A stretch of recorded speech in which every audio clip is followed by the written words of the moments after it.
والانس الا ليعبدون ما ندی پیدا کړي انسانان او پیریان مگر دې دپاره چې زما بندګي وکړي الله وایي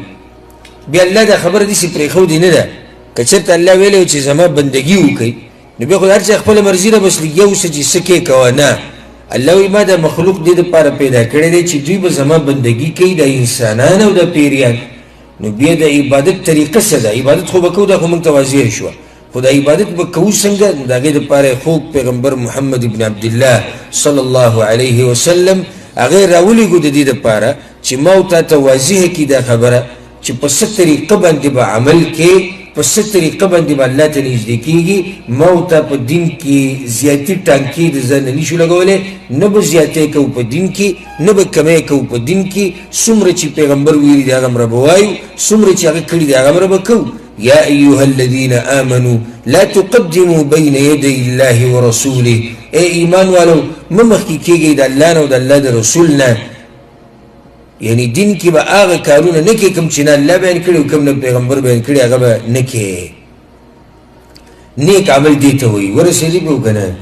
نیک عمل دپاره دوه خبرې لازم دي یو به د عمل د چا دپاره وي د الله دپاره به او دویم د چا په طریقه به د پیغمبر صلی الله علیه وسلم په طریقه به اوس راځو دې له چې سړی نیک اعمال کوي عبادتونه ډېر کوي منځونه کوي اذکار وایي حج کوي عمره کوي او دغه شان صدقې کوي نفقې ورکوي زکاتونه ورکوي او علم زده کوي او دیني مجالسو کې کینی او داسې نور ډېر عبادت دي چې د نیک اعمال دي چې کله پکې دغه دوه شرطونه وي الله دې سړي له څه ورکوي او د ده په ژوند باندې به څه اثرات دي د دې نیکو اعمالو اولنی اثر د نیکو اعمالو هغه دا دی موږ ټول دا غواړو چې الله سبحانه وتعالی موږ له ښایسته زندګي راکړي تاسو غواړئ که نه غواړئ کم یو سړی په تاسو کې ښایسته زندګي نه غواړي ټول یې غواړي هر سړی دا وایي چې الله ما له ښایسته ژوند راکړی هر سړی دا وایي چې الله زه د مصیبتونو نه لرې وساتلی هر سړی دا وایي چې الله ما له پراخه روزي راکړی هر سړی دا وایي چې الله ما له نیک عمله بچي راکړی هر سړی دا وایي چې الله زه د بیماریانو نه وساتلی هر سړی دا وایي چې الله زه د هر قسمه آفت نه وساتلی او ما له یو ښایسته د خوشحالو ژوند راکړی نو دا یاد ساته چې کوم سړی نیک اعمال ډېر کوي د الله بندګي ډېره کوي اخلاص پکې په طریقه د پیغمبري کوي الله سبحانه وتعالی دې انسان له د خوشحالو زندګي ورکوي او په دې خبرو باندې زه چې کومه خبره بیانومه په هغې به تاسو زه دلیل هم بیانوم د الله په توفیق سره چې کله زه دا ووایم چې د نیک عمل دا اثر دی په زندګۍ باندې او په ژوند باندې نو بیا به د دلیل ښیمه نو یو اثر د نیک اعمالو هغه دا دی چې الله به تعالی د خوشحالۍ ژوند درکوي او ستا د ژوند به الله د خوشحالو نه ډک کړي دلیل په هغې باندې دا دی من عمل صالحا من ذکر او انثى وهو مؤمن فلنحيينه حیاة طیبه الله وی چا چې نیک عمل وکړو من عمل صالحا ګورې دا شرط یې ښودلی چې د نیکو اعمالو اثرات یادو د نیک عمل څه اثر دی الله وی من عمل صالحا چا چې وکړو نیک عمل د نیک عمل تعریف تیر شو چا چې د عمل وکړو من ذکر او انثى دا سړی که نارینی او دا سړی او که دا زنانی وهو مؤمن او دی مؤمن موحدي فلنحيينه حیاة طیبه الله وی زه به دله ښایسته ژوند ورکم پاک ژوند به وله ورکم د خوشحالو ژوند به وله ورکم چې کوم سړی د الله سبحانه وتعالی بندګي کوي او نیک اعمال ډېر کوي زما تاسو ته په دې مبارک ځای کې دا نصیحت دی او زموږ د ټولو دا ارمان دی او موږ ټول دا غواړو چې الله موږ له پاک ژوند راکړي الله موږ له د عزت ژوند راکړي الله موږ له د خوشحالو نه ډک زندګي د خوشحالو نه ډکه زندګي او د خوشحالو نه ډک ژوند راکړي نو د هغې دپاره به دا کوي چې نیک اعمال به ډېر کوي صالح عمل له به زور ورکوي د الله سبحانه وتعالی بندګي به ډېره کوي الله به درته هر مشکل اسان کړي او دا ژوند به الله سبحانه وتعالی ستا د خوشحالو نه ډک کړي کوم سړی چې د الله سبحانه وتعالی دین نه لري نو د ژوند بیا د مصیبتونو او غمونو نه ډک په دې باندې دلیل دی په قرآن کې الله وایي ومن اعرض عن ذکري فإن له معیشة ضنکا او څوک چې زما د دین نه مخ واړی الله وایي زما د ذکر نه مخ واړی زما د قرآن نه مخ واړی د حدیثونو نه مخ واړی د پیغمبر د تابعدارۍ نه مخ واړی فإن له معیشة ضنکا الله دې سړي له داسې ژوند ورکړي چې هغه تنګ ژوند یې تنګ ډېر خلک به تاسو لیدلي چې د هغوی په دې ژوند کې برکت نه وي ډېر خلک دا وایي پیسې ګټمه خو پاتې کېږي نه راته ډېر وایي مزدورۍ څه درک نه لګي بعض وایي بس همیشه خفګان کې یم همیشه په وسوسو او سوچونو کې یم ژوند مې تنګ شوی دی د ښځې نه لرې یم د بچو نه لرې یم د مور پلار نه لرې یم او دا همیشه زما ژوند دی نور دې ژوند پوزې نه راوستی یم د هغې څه وجه ده وجې ډېرې دي یوه وجه دا ده دې کس ته زه دا ویم دې ورور ته دا ویم چې ته داسې کار وکړه چې کله کور ته لاړې او ځان له یوازې کېناستې په خپله کمره او کوټه کې نو لږ سوچ به دا وکړې چې ستا څه حال دی د الله د دین سره ستا څه تعلقات دي د الله د دین سره که دا تعلقات ستا برابر نو کېدی نه شي چې الله ستا په ژوند کې خوشحالي نه راولي خو دا ته چې دومره خفه او دا دومره غمجنه او د مصیبت او د ژوند د مصیبتونو او د غمونو نه ډک دی نو دا یاد ساته چې رابطه دې د الله د دین سره کمزوري شوې ده نیک اعمال دې پرېښودي دي نو د هغې د لاسه ته نیسي او چې کله دې نیک اعمال کول که نه بیا دې الله نه ضایع کوي په هر ځای کې به الله ستا مرسته کوي تاسو ټول یونس علیه السلام پیژنئ که نه پیژنئ یونس علیه السلام مشهورو پیغمبرانو کې و په هغه باندې یو مصیبت راغلی و مصیبت په هغه باندې دا راغلی و چې هغه د خپل قوم نه خفه شو او د الله حکم ته صبر ونه کو لاړ خپل قوم یې پرېښو کښتۍ ته وختو په کښتۍ کې سور شو کښتۍ ډېره ډکه شوه د خلکو نه نو هغوی دا مشوره وکړه چې یو کس به لازم د دې کښتۍ نه دریاب ته دانګي چې دا نور خلک بچ شي او د دوی دا ژوند باقي پاتې شي خیر موږ هغه تفصیل نه بیانو خو حاصل دا چې فیصله بیا نوم د یونس علیه السلام 3 پیرې راووتو او الله هم دا غوښته نو یونس علیه السلام چې کله دریاب ته ودانګل نو یو مهی هغه ته ولاړو او دی د مهي خېټې ته ورننوتو بیا د مهي په خېټه کې دی یو څو ورځې تېرې کړي دي یو څو شپې تېرې کړي دي دا یو مصیبت په یونس علیه السلام باندې راغلی و الله سبحانه وتعالی د یونس علیه السلام تذکره په قرآن کې کړې ده وذنون اذ ذهب مغاضبا او مهي والا چې کله لاړ الله وی خفه و غوسه و فظن ان لن نقدر علیه د هغه چېرته په زړه کې دا راغلي م نه و نه دا ګمان و چې الله به په ما باندې داسې تنګسیا راولي او الله به په ما باندې داسې امتحان راولي دا د یونس علیه السلام په زړه کې م نه وه فنادا فی الظلمات په تیرو کې الله ته چیغې وویلې په تیرو کې ښه او دا څو تیرې تاسو ورته ګورئ تیاره د مهي د خېټې بیا تیاره د اوبو او تیاره بیا د شپې او تیاره بیا د وریځو دې دومره تیرو کې او د ځمکې په دې ویښ کې او دننه په دې دریاب کې او د مهي په خېټه کې د الله ته اواز وکړو الله اله الا انت سبحانك اني كنت من الظالمين یا الله ته پاکې ته د هر عیب او نقصان نه پاکې یا الله زه د ظالمانو نه یم الله سبحانه وتعالی د هغه غم ختم کو الله په سورة الانبیاء کې وایي فاستجبنا له ونجیناه من الغم وكذلك ننجي المؤمنین الله وایي موږ واورېده خبره د یونس علیه السلام او ما هغه د غم نه راوویستو الله وایي دقې شان زه د مؤمنان د غمونو نه راوباسم نو دې ته سوچ وکړئ چې کله یونس علیه السلام نیک عمل وکړو الله یې رایاد کو او الله یې یاد کو په دغه تورو تیرو کې نو الله یوازې پرې نه خو الله یې مرسته وکړه ځکه الله قرآن کې بل ځای کې وایي فلولا انه كان من المسبحین للبث في بطنه الى يوم يبعثون که چېرته یونس علیه السلام الله یې نه وی یاد کړی دا نیک عمل یې نه وی کړی زما دا خبره نیک عمل سره تعلق ساتي که دا نیک عمل یې نه وی کړی الله وایي د قیامت پورې به دې د مهي په خېټه کې پروت وی یونس علیه السلام که چېرته الله یې نه یاد کړی دی به د مهي په خېټه کې پروت و حالانکې پیغمبر دی نو چې یو سړی ټول عمر د الله نه لري نه قرآن رالي نه حدیث رالي نه ذکر و اذکار شتی نه منځ شتی نه دعا شتی نه جړا شتی الله ته نه د الله نه یره شتی نه تقوا شتی نه زکات شتی نه حج شتی نه عمره شتی نه د علم مجلس لځي نه د علماو سره کینی او بیا دې راشي زما ژوند تنګ دی او زما ژوند کې خوشحالي نشتی ورته وایه ستا په ژوند کې به خوشحالي څنګه راشي هغه ورځ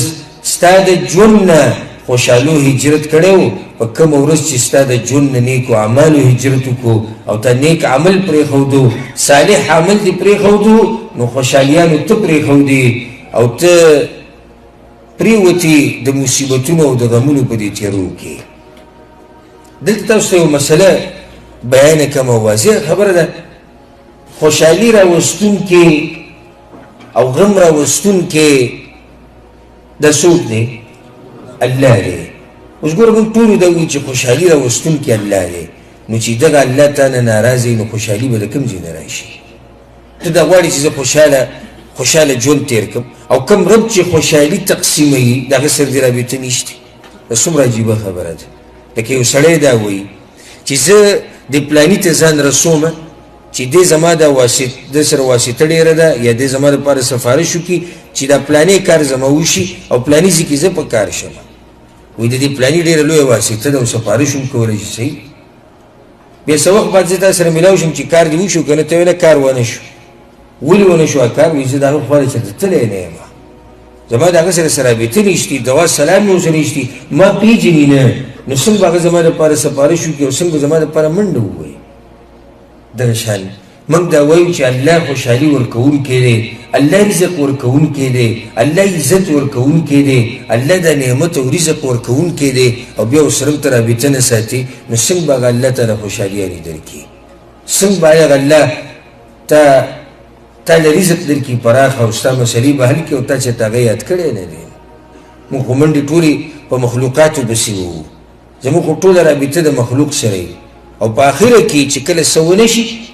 چې کله موږ په پلاني پسې لاړ شو په پلاني ملک صاحب پسې او پلاني خان صاحب پسې او په کپیل پسې او په دغه مالداره پسې او په اتره په زوی پسې او ماما په زوی پسې چې کله دا ټولې دروازې موږ وټکو او څوک زموږ سره منډه ونه وایي څوک را سره مرسته ونه کړي نو د هغې نه بعد بیا سپینه ټوپۍ واچو او حجامت لږ غټ کړو او تسبیح په لاس کې ونیسو بیا الله ته ووایو ګوره دې چې ټول هر څه نه بعد الله ته وایي دلیل دی په دې باندې چې د په الله باندې داسې مضبوط اعتماد نه و ځکه که څه ته په الله باندې مضبوط اعتماد وې نو د ټولو نه مخکې د خپله مسله به الله ته ویلی وې چې الله په دې مسله کې زما مرسته وکړه او دا مسله راته اسانه کړه که د هغې نه بعد د مخلوق سره رابطه جوړوله نو هېڅ خبره نه ده نو ما خبره دا بیانوله دا موبایل یې لږ درخواست درته کوو بند یې کړئ که خفه کېږئ نه او که ډېر اهم ټلیفونونه ته نه راځي یو سړی دیني مجلس کې ناست موبایل ورته کړنګېږي دا د دین بېادبي ده دا د مجلس بېادبي ده او دا په هغه مجلس کې د ناستو خلکو بېادبي ده په مخه موبایل کړنګېده په بیانونو کې دا یو لویه فتنه نن سبا راوتې ده چې دا خلک یې په شرمونو وشرمول قسمه قسم چلونه په دې موبایلو کې کېږي او بیا یې ګوره دې فتنې ته چې په موږ باندې هغه دین هم ګډوډ کړو په موږ باندې هغه بیانونه هم ګډوډ شو قرآن او حدیث هم بیانېږي موبایل به کړنګي نو برای مهرباني د خپلې موبایل یا سایلنټ یې ساتئ او یا یې بندې کړئ هېڅ خبره نه ده هسې به لږ ساعت ته اوس به دا بیان ختم شي بیا د هغې نه به چې چا سره رابطې کوې کوه نو ما دا خبره بیانوله چې اولنی اثر د نیک عمل هغه دا دی چې الله به ستا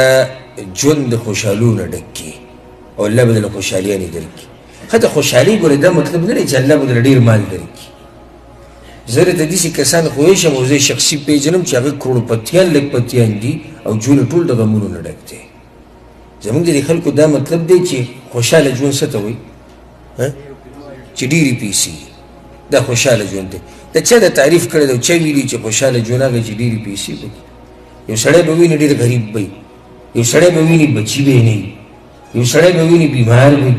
بیا به هم خاندي را خاندي او د الله شکر به وباسي او چې دې تپوس وکړي لکه ژوند دې څنګه دی یاره ډېر ښایسته ژوند الله ماله راکړی دی نو سره د غربته دی وایي ښایسته ژوند دی سره د بیمارۍ دی وایي ښایسته ژوند دی بچي نشتي دی وایي ښایسته ژوند دی وجه دا دی چې الله وله زړه مطمئن کړی دی الله ول زړه خوشاله کړی دی په دې عبادتو سره د زړه خوشحالېږي په ظاهره کې به غریب ومې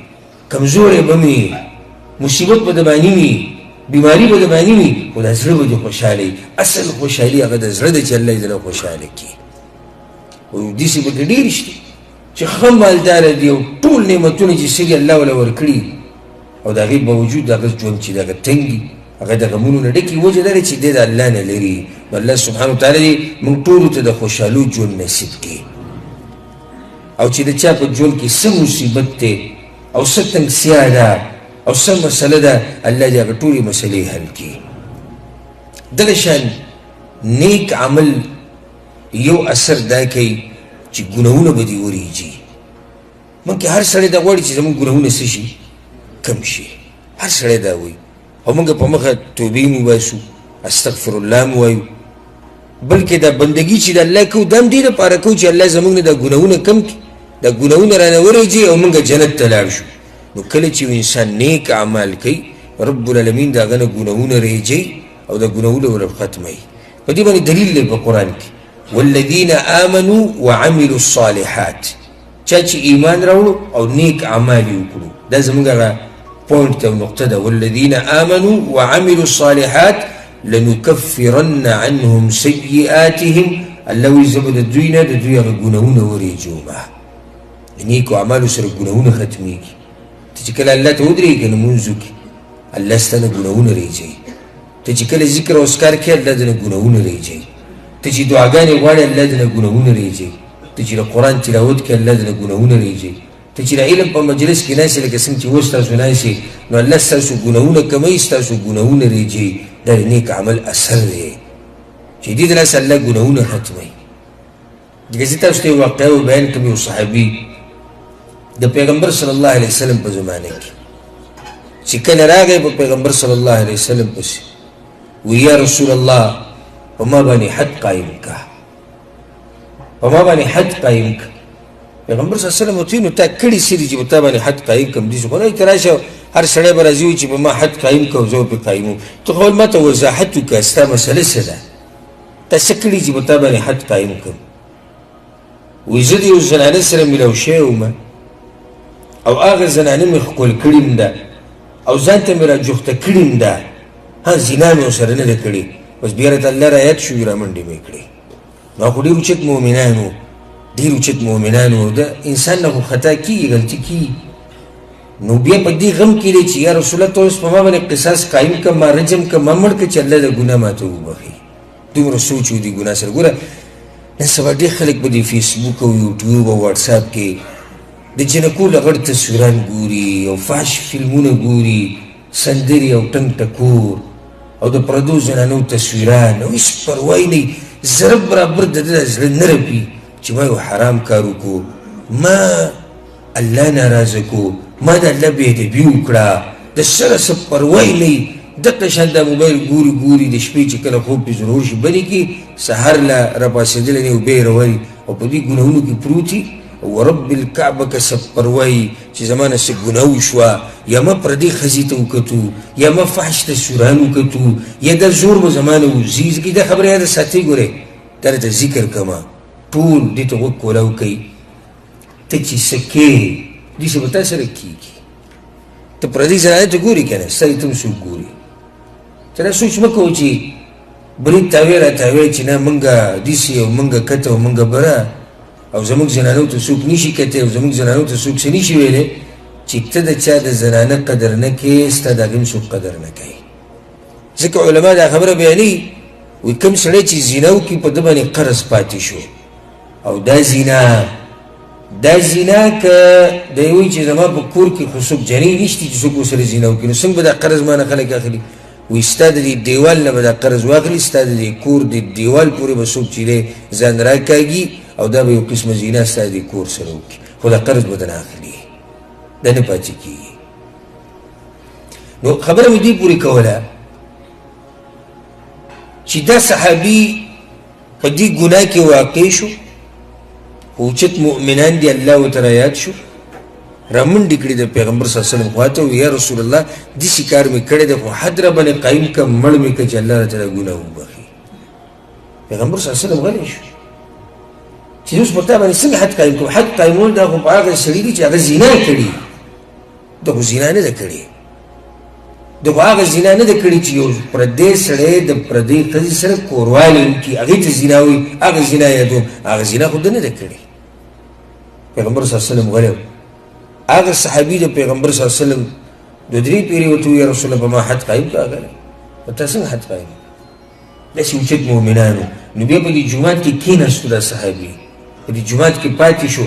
او مونځ یې وکړو د پیغمبر صلی الله علیه وسلم سره. کله چې پیغمبر صلی الله علیه وسلم سلام وګرځو نو تپوس یې وکړو چې شو هغه کس، هغه د حد قایمولو خبره یې چې کوله. هغه راپاڅېدو وی یا رسول الله حد قایمې؟ لکه بیا په دې سوچ کې که پیغمبر راته اواز کوي حد را باندې قایموي او رجم کوي مې بس چې د ګناه راته الله وبخي. ګوره د دې دنیا نه زړه تور شوی، د دې ژوند نه زړه تور شوی چې د ګناه څه شوی وه. زما او ستا نه سهار ماښام ګناهونه کېږي او هېڅ پروا هم نشته. پیغمبر صلی الله علیه وسلم ورته وایي نه نه، الله آیتونه نازل کړو. هغه آیتونو کې دا دي چې الله سبحانه وتعالی امر د مانځه وکړو او بيدوي ان الحسنات یذهبن السیئات. نیک اعمال ختمي ګناهونو لره. نو بیا ورته پیغمبر وایي تا خو موږ سره لمونځ وکړو. یو یا رسول الله لمونځ مې وکړو. وایي دغه شان نیک عمل ستا د ګناه ختموي. د دې دپاره څه حد نشته چې زه په تا باندې قایم کړم. یو پردۍ زنانه ښکلول،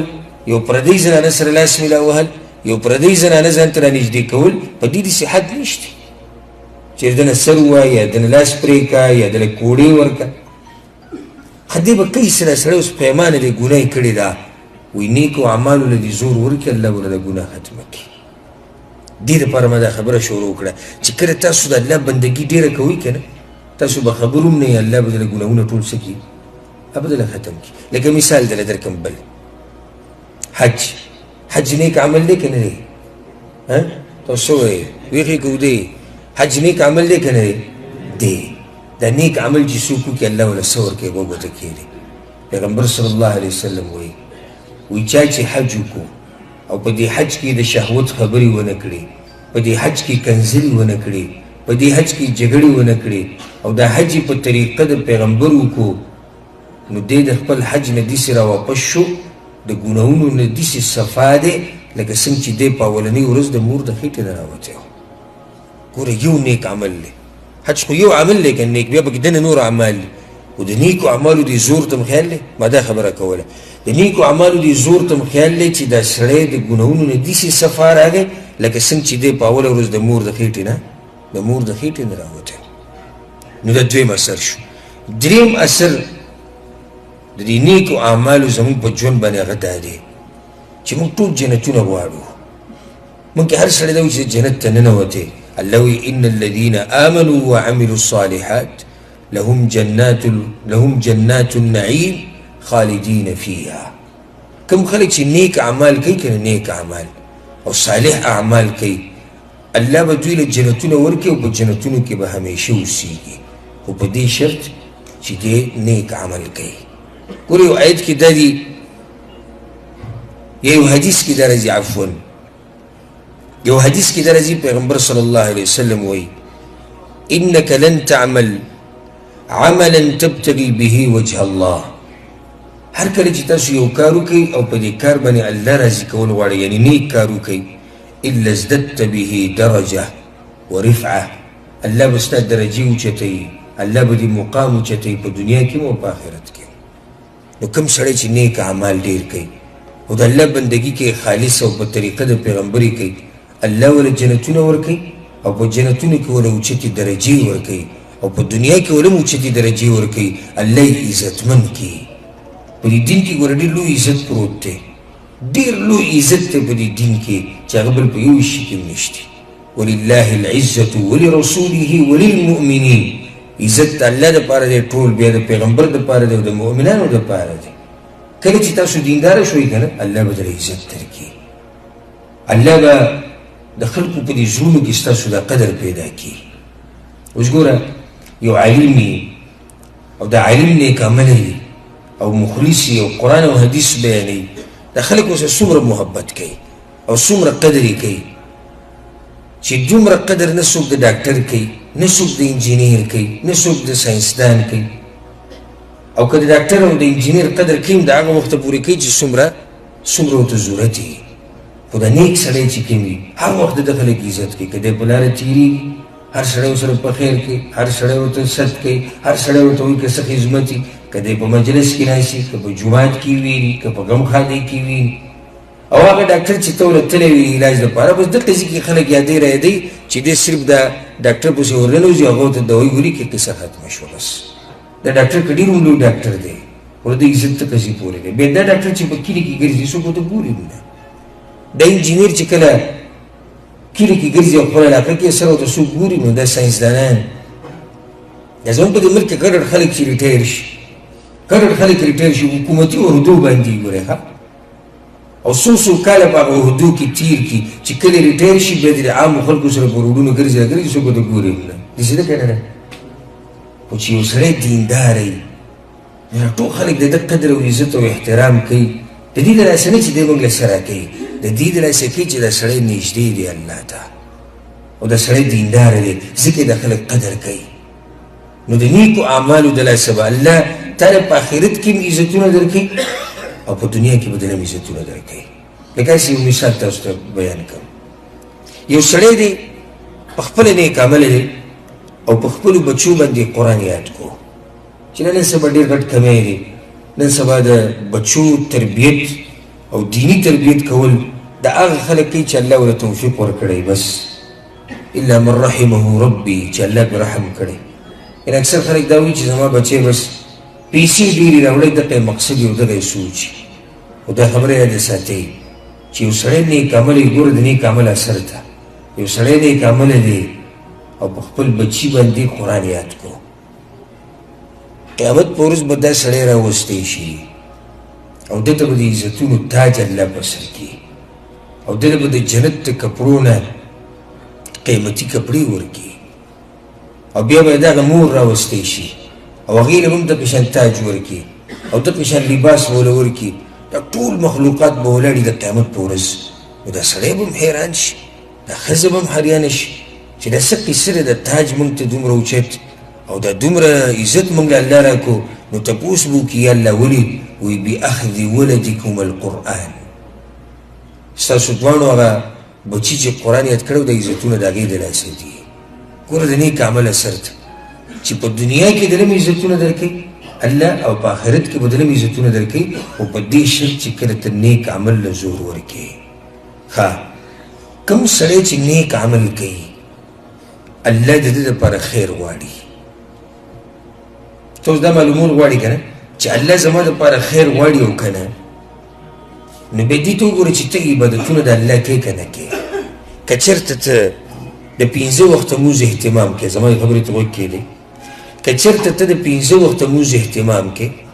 او که چېرته ته ذکر او اذکار ډېر کوې او که چېرته ته په علمي مجالسو کې ډېر کښېنې او د الله بندګي کې پوه شه الله ستا دپاره خیر غواړي یو حدیث کې دا راځي امام ترمذي رحمه الله دا حدیث راوړی پیغمبر صلی الله علیه وسلم وایي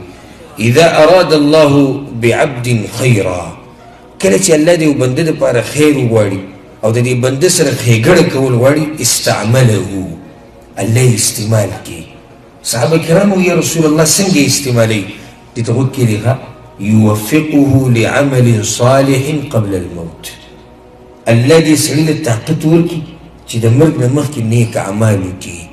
د مرګ نه مخکې د بندګۍ طاقت ول الله ورکړي نو کله چې موږ ته د الله بندګي ډېره کوله او کله چې موږ نیک عمل ډېر کوو که نه پوه شه الله ستا دپاره خیر غواړي دغه شان دا خبره یاد ساتئ او دا یو اثر دی د نیک عمل چې کوم سړی د الله بندګي ډېره کوي اخره خاتمه په ایمان سره وي او د مؤمن سره د ټولو نه لوی سوچ او د ټولو نه غټه مسله چې د مؤمن په زړه کې پرته ده او د نیکانو خلکو ملاګانې ماتې کړي دي هغه دا ده چې زما اخره خاتمه به څنګه وي ځکه چې اعتبار اخرې خاتمې لري څنګه چې په څه باندې مړ شو په هغې به بیا راپاسې اعتبار دقې له دی نو ځکه هر مؤمن دا کوشش کوي چې په اخري وخت کې الله زما نه راضي وي ما کلمه وویلې زه د ایمان سره د دې دنیا نه لاړې زه د پیغمبر په طریقه مضبوط وی او زه د دنیا نه لاړې ما د شهادت ګوته اوچته کړې وې کلمه مې ویلې او زه د دنیا نه لاړې زه په یو عبادت کې لګیا وی او زه د دنیا نه لاړې دا د هر مؤمن ارمان دی دی که نه دی هر سړی دا وایي چې ما نو په هغه وخت کې سوتی چې زه په یو عبادت کې وی ما نو په هغه وخت کې سوتی چې الله زما نه راضي وي دا د هر مؤمن دا ارمان دی دا ارمان به دې پوره شي پوره به شي دا ارمان خو په دې شرط چې کله ته نیکو اعمالو له زور ورکړې او د الله په بندګۍ کې ځان مصروفه کړي اخره خاتمه به دې په دقه کې کېږي لکه یو سړی دی په جوماتونو کې ډېر کښېني چې کله ورته وخت میلاو شي جومات کې کښېني او فرض لمونځ چې ختم کړي نو هم خپل اذکار پوره کوي او دا زموږ د خلکو دا غلطه طریقه ده چې د فرض مانځه نه بعد ډایرکټ سنتو ته پاسي او سنتو کې بیا منډه کې داسې ته به وایي چې چا تړلی یا څوک یې سزي ته وراچوي یا څه سزا پرې کوي نه طریقه د پیغمبر صلی الله علیه وسلم دا وه چې هغه به کله فرض لمونځ ختم کړو که نه نو بیا به د هغې نه بعد اذکار کول هغه اذکار تاسو ته معلوم وي جوماتونو کې هم جوړه دي کتابونو کې هم لیکلی شي پیغمبر چې به کله دا اذکار پوره کړو بیا به د هغې نه بعد سنت کول او سنت چې یو مسلمان وکړي نو بیا هم د جومات نه راوتو زړه نه کېږي الا دا چې کاري ستړی خوب ورته جدا مسله ده خو که دا مسلې ورته نه وي که نه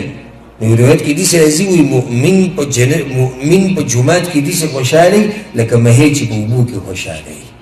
او منافق په جومات کې داسې تنګېږي لکه څنګه چې یو مرغۍ په پنجره کې دننه تنګېږي په جومات کې دننه یو سړی اوس وخت ډېر تېری لمونځو کې بیا ناسته اذکار کوي ځان له قرآن تلاوت سهار منځونه بعد تلاوت کوي ماسخوتنې تلاوت قرآن کولی وکړو مازدیګرې قرآن کولی وکړو او په دې کې د ده ژوند تېرېږي یو ورځ به دې سړی شي چې الله به هم د دقې عمل په دوران کې مړ کړي همدغه عمل په دوران کې به دې ساه واخلي نو آخرنی عمل به د دنیا نه څه شي هغه به یو نیک عمل شي که تاسو دا غواړئ چې زموږ اخره خاتمه په ایمان شي نو نیک عمل له زور ورکوئ او د بدو اعمالو نه ځان لرې ساتئ ځکه چې هېڅ پته نه لګي کله تا نه دا څه وځي زه یو مثال درکړم یو سړی د سګرټ لګولی سګرټ څکي والعیاذ بالله الله یې ته موږ ټول ساتي یو سړی سګرټ څکي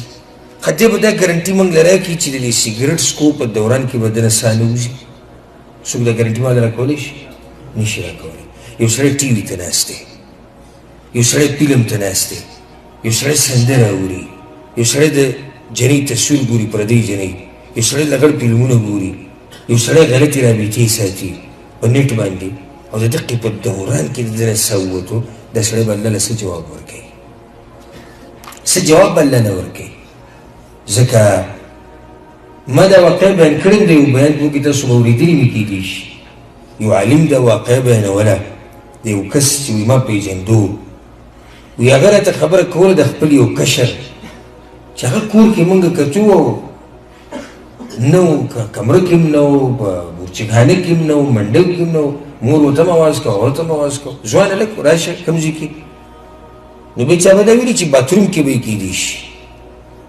نو چې کله باتروم له ورغلي د هغې دروازه بنده و دوی ورته ورټکولی دی چغې ورته وایي پلاني روزه روزه اواز نه راته ویرېدلي دا ورې مات کړی وایي چې دا ورې مات کړو نو هغه هلک دننه مړ پروت و دا غټه خبره نه ده دا غټه نه ده دې نه غټه دا ده وایي مړ پروت او په موبایل کې ورته لغړ فلم چلېدو او ده په هغه ټیم باندې د لاس هغه زنا کوله د لاس هغه شهوت یې پوره کوه نو لاس یې په عورت باندې و دې حال باندې سړی مړ پروت و وایي لاس یې په عورت باندې و او لګېدلی ورته په موبایل کې فلم و او پروت په باتروم کې و اوس دا مې یو خاتمه ده یو سړی به دا وایي نه په ما داسې حالت نه راځي دا ته څه وایې په تا داسې حالت نه راځي ته چې را کومه ګناه کې تا ته څه پته دی چې دې منځ کې به ته مړ کېږي که نه مړ کېږي یو سړی یو ګناه کې اخته دی او الله ته ساه واخېستو دی به الله له څه جواب ورکړي که یو سړی د الله بندګي کوي او مړ شي الله اکبر لکه مثال به ته ذکر کړم حدیث کې دا راځي چې پیغمبر صلی الله علیه وسلم چې کله حج له لاړه او هغه یو حج کړی دی نبوت نه بعد یو حج یې کړی او هغې ته څه ویل کېږي حجة الوداع د دې حج په دوران کې یو سړی د اوښ نه راولېدو یو صحابي او د اوښ بیا په لته ووه مړ یې کو مړ شو هغه نو پیغمبر صلی الله علیه وسلم صحابه کرامو ته وویل دې په ده ته احرام کې کفن کوي یا بل کفن به ورته نه اچوئ او سر به ولم نه پټوئ او خوشبو به هم نه لګوئ صحابه کرام یا رسول الله ولي فانه يبعث يوم القيامه ملبيا دا سړی به د قیامت په ورځ راپاڅي او د خپل عمل به پوره کوي د دې تر هغه تلبیه ویل کنه لبیک اللهم لبیک لبیک لا شریک لك لبیک نو کله چې اسرافیل په شپېلې کې پوکې وکړو کنه نو دا سړی به سره د احرام راپاڅي او تلبیه به وایي لبیک اللهم لبیک ګوره په عبادت کې مړ شو دی حال دی او چې سړی په بدو اعمالو کې مړ شي الله زموږ د ټولو حفاظت وکړي والله چې زما خپل ځاني دا سوچ دی او ستاسو هم انشاءالله دا سوچ وي چې اخره خاتمه به زما ګورې څنګه وي زه د خپل ځاني زه خو دا ډېر غټ سوچ کوم ډېر غټ سوچ کوم چې ګورې الله به رانه راځي په هغه وخت کې او که نه پته نشته چې په هغه وخت کې به د الله په یو بندګۍ کې مصروف یم که نه یو ګناه کې به لګیا یم پته نشته ګاډی به اکسیډنټ کېږي زه به مړ کېږم او پته نشته چې څوک به مې مړ کوي او پته نشته چې خوب کې به مړ کېږم پته نشته هارټ اټیک کې به مړ کېږم ډېرې د سوچ خبرې دي دا ډېرې غټې د سوچ خبرې دي او څوک دا نشي ویلی چې په ما دا مرګ نه راځي راځي به په هر چا به راځي خو څنګه به راځي دا یو سوال دی که تاسو دا غواړئ چې اخره خاتمه دې په ایمان شي او دویمه د مرګ دا سخته د باندې اسانه شي د مرګ دا سخته نو څه به کې نیک اعمالو له زور ورکوي نیک عمل کوه الله به درته د ځنکدن هغه سخته هم اسانه کړي د ځنکدن ګوره ډېره لویه سخته ده ګوره ډېره لویه سخته ده ځکه عمرو بن العاص رضی الله عنه د یو لوی صحابي دی مشهور صحابي دی مشر صحابي دی هغه به دا خبره کوله وایي زه حیران یم هغه کس ته چې په ده باندې ځنکدن راشي دماغ یې کار کوي ژبه یې کار کوي او دی بیا هم دا نشي بیانولی چې په ده باندې څه حالات دي دا خبره به یې کوله بیا وروست په ده باندې ځنکدن راغی چې کله په ځنکدن راغی د ده زوی دی عبدالله بن عمرو دا هم صحابي دی وایي ما دې خپل پلار ته وایي چې پلاره تا به دا خبره ډېره کوله چې زه حیران یم هغه سړي ته چې ژبه یې کار کوي دماغ یې کار کوي دی په ځنکدن کې او بیا هم دا نشي بیانولی چې زما اوس څه حال دی نو نن راته ته بیان کړه چې ستا څه حال دی هغه ورته وایي زویه ډېرې خبرې نشم کولی تکلیف ډېر دی خو مختصر داسې ده داسې سخته راباندې ده لکه د اسمان چې راولېږي د دې ځمکې سره جوخ شي او زه پکې په منځ کې رابند شوی یم او په ما داسې سخته د زوی وي لکه یو سړی چې د احد غر راوړي د مدینې دا غټ غر او زما په دې مرۍ یې ایښودی او وایي داسې سخته ده راباندې زویه لکه یو سړی چې غني راوړي زما په دې بدن کې دننه کې او بیا دا غني راکاږي او د هغې سره زما دا رګونه بهر ته راوځي دومره سخته ده په ما باندې که تاسو دا غواړئ چې په دغه وخت کې الله ستاسو مرسته وکړي او که تاسو دا غواړئ چې په دغه وخت کې الله تاسو ته کلمه نصیب کړي او که تاسو دا غواړئ چې په دغه وخت کې الله تاسو نه راځي نو د نیکو اعمالو له زور ډېر ورکوي د الله بندګي سهار ماښام کوئ الله به ته د هر څه آسان کړي الله د مجرمانو یو ارمان را نقل کړی دی په قرآن کې چې کله په دوی باندې مرګ راشي نو څه وایي قال رب ارجعون یا الله ما واپس که دنیا ته څه چغه وایي وایي الله ما واپس که دنیا ته نو دنیا کې څه کوي جیداد نه پاتې دي هغې پسې ځي که نه تجارت دی و هغې منداره کې که نه نه ښځه به دنه پاتې شي یا ښځه به ته یادېږي ځکه واپس ځي رب ارجعون که نه بچي درته یادېږي هغې لپاره واپس ځي نه نه رب ارجعوني لعلي اعمل صالحا یا الله ما واپس که دنیا ته چې زه نیک اعمال وکړم د مال دپاره واپس نه راځي ګوره د بچو دپاره واپس نه راځي نه د دې ځمکو جیدادونو دپاره راځي په کوم باندې چې نن زما او ستا جګړه روانه ده او د کومې دپاره چې زما او ستا لوی محنت روان دی نه نه د دې دپاره نه راځي وایي الله صرف مې دې دنیا ته د دې دپاره واپس که چې ستا بندګي وکړم او نیک عمل وکړم او ته رانه راضي شي الله ورته وایي کله هېڅ چېرې نشي کېدی انها کلمة هو قائلها دا یو خبره د هغه وکړه ومن ورائهم برزخ الى یوم یبعثون او بیا خو د برزخ ژوند به شروع شي د هغه ژوند پرې راپاڅېدو پورې به بیا دا سړی د برزخ ژوند تېروي بیا څوک راتلی شي دنیا ته که تاسو دا غواړئ چې دا ارمان ونه کوي چې ما دنیا ته واپس ولېږم زه نیک عمل کوم نو اوس نیک عمل له زور ورکه اوس کوشش شروع که اوس محنت شروع که بله هر سړی دا وایي چې ما سره د خلکو محبت کولی هر سړی دا غواړي چې د مخلوقاتو په دې زړه کې زما دپاره څه محبت وي. دا یو اثر دی د نیک عمل په مسلمان باندې چې د ده سره بیا هر انسان هر مؤمن محبت کوي. ان الذين آمنوا وعملوا الصالحات، الله وی کوم خلکو چې ایمان راوړی دی او نیک اعمال کوي، سيجعل لهم الرحمن ودا، الله به د خلکو په زړونو کې د دې سړي دپاره محبت ورواچوي. الله اکبر. کوم سړی چې نیک عمل یې که نه د ده سره د ټول خلک محبت کوي، دا محبت هسې نه کوي، الله د هغوی په زړونو کې محبت اچولی. حدیث کې دا راځي وإن الله إذا أحب عبدا، کله چې الله د یو بنده سره محبت وکړي، یو بندې خوښ شي، نادا جبریل ته آواز وکړي، جبریل علیه السلام ته وی ای جبریله زه د پلاني سره محبت کوم، ته ورسره محبت کوه. بیا جبریل په اسمان کې آواز وکړي ملایکو ته وی واورئ الله ګورئ د پلاني سره محبت کوي، تاسو ورسره هم کوئ. ثم يوضع له القبول في الأرض، او بیا ثم يوضع له القبول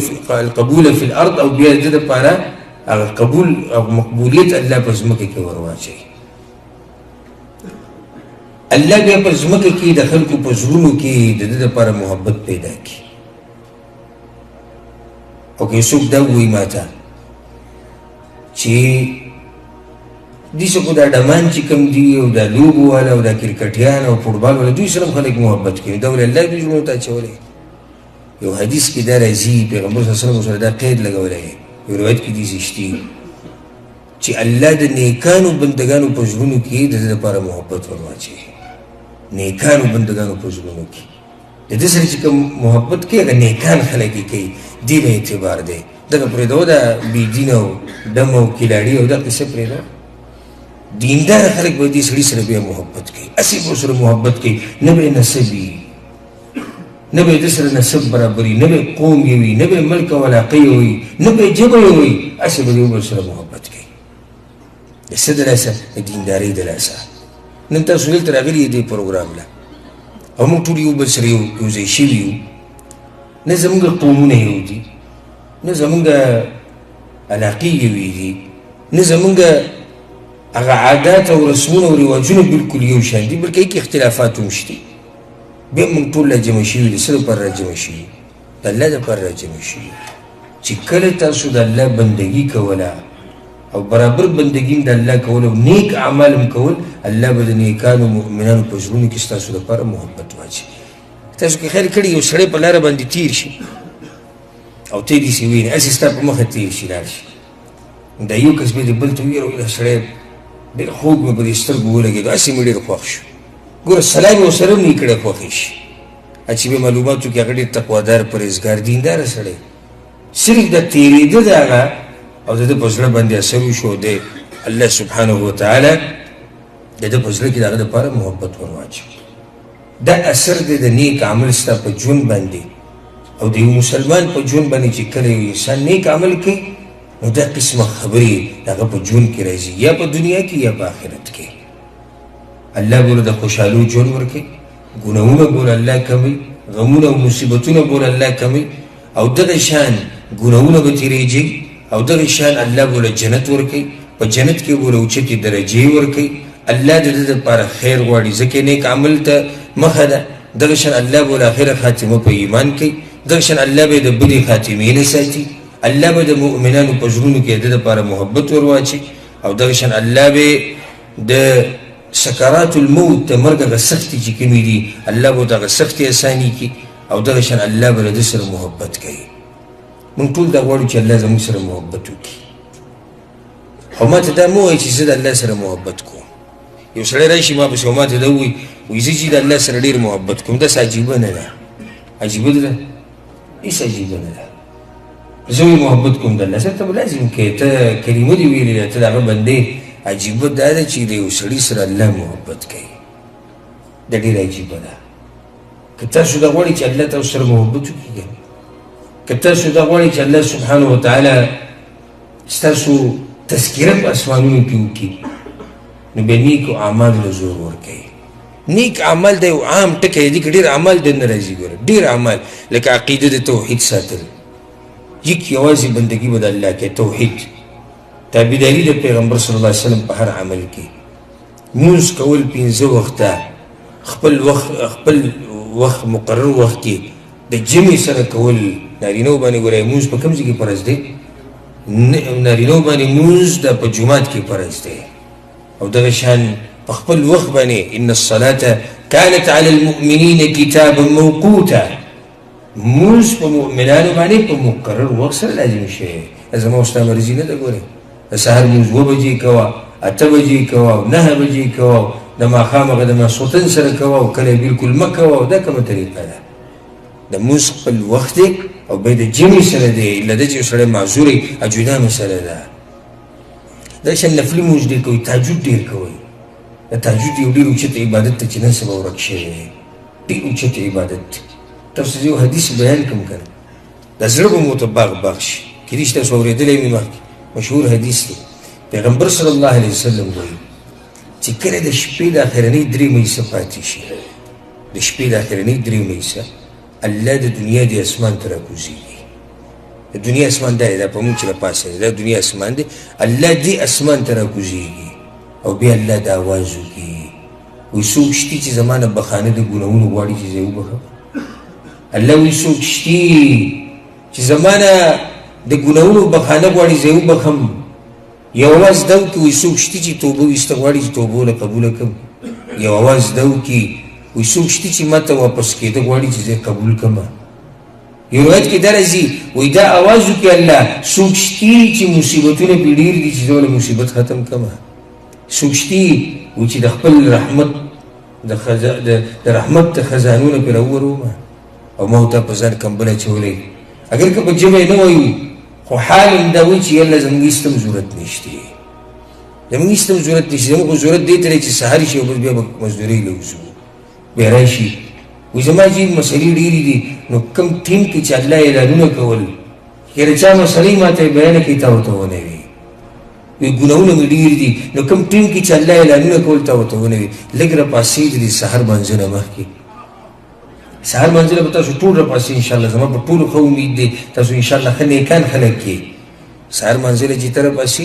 یو 20 منټه ترې مخکې راپاسه یو نیمه ګنټه مخکې راپاسه یو 100 رکعته تهجد کوه بیا ویتر هم هغه ټیم کې کوه دعاګانې غواړه د الله نه جړاګانې کوه دغه ټیم کې الله ته څومره مسلې چې دي هغه الله ته کېده په دغه ټیم کې الله به دله هر څه حل کړي زه درې لیکل در کوم الله به دې داسې وځلوي په دنیا او په آخرت کې چې ته به حیران شي